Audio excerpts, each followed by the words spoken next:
So, hello, what's up mga tali? Isang magandang umaga at magandang araw sa inyo lahat. So, ngayon, ipapakita ko lang tong mga tali na ginagamit ko pagka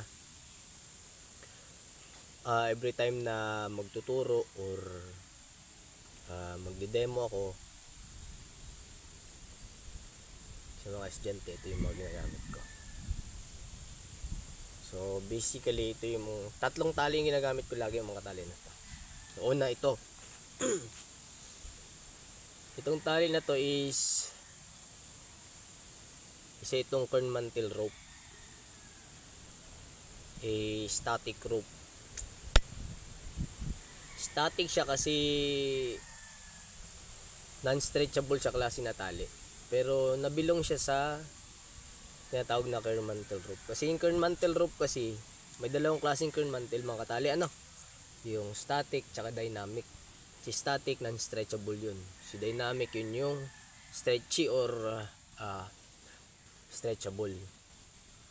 So ito siya. Ano to mga katali? I think to 9mm 9mm static rope. So ito naman isa siyang polyester rope. Polyester siya kasi siya, soft lang yung niya, mantle or yung cover niya. So lambot lang siya, stretchy siya, unlike sa static na medyo may lamat na nga pala to. So paalala mga tali, pag may ganito na yung mga rope nyo, yun ang gagamitin. Yun yung may lamat na. So polyester rope 12mm.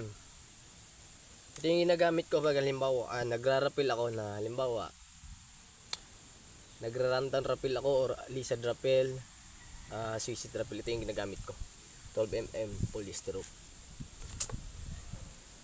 So lastly, ito si 6mm kern mantle rope. Maliit lang siya. Yan yung ginagamit ko pang vlog mga katali. Ano to siya, pang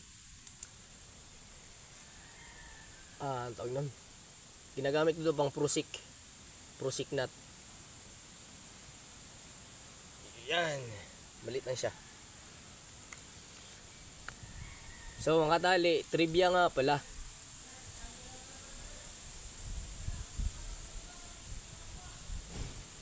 Trivia nga pala sa kern mantle, no?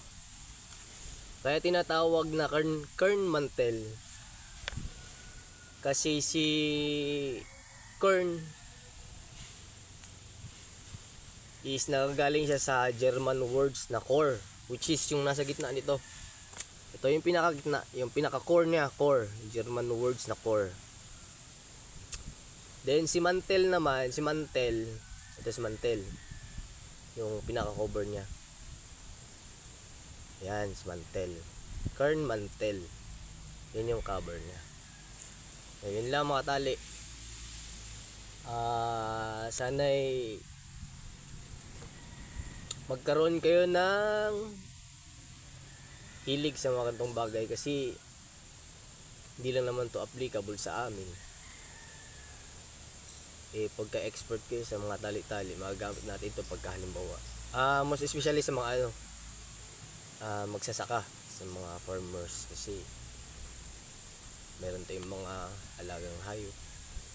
Dapat marunong talaga tayo magtali, kasi pagka halimbawa hindi tayo marunong magtali, may possible na makawala yung ating mga hayop, diba? Yun lang. Sa magandang araw sa ating lahat, at paalala lang, parati tayong magdasal, magtiwala sa taas, para tayong mag-iingat, no? So, hurra, bye bye.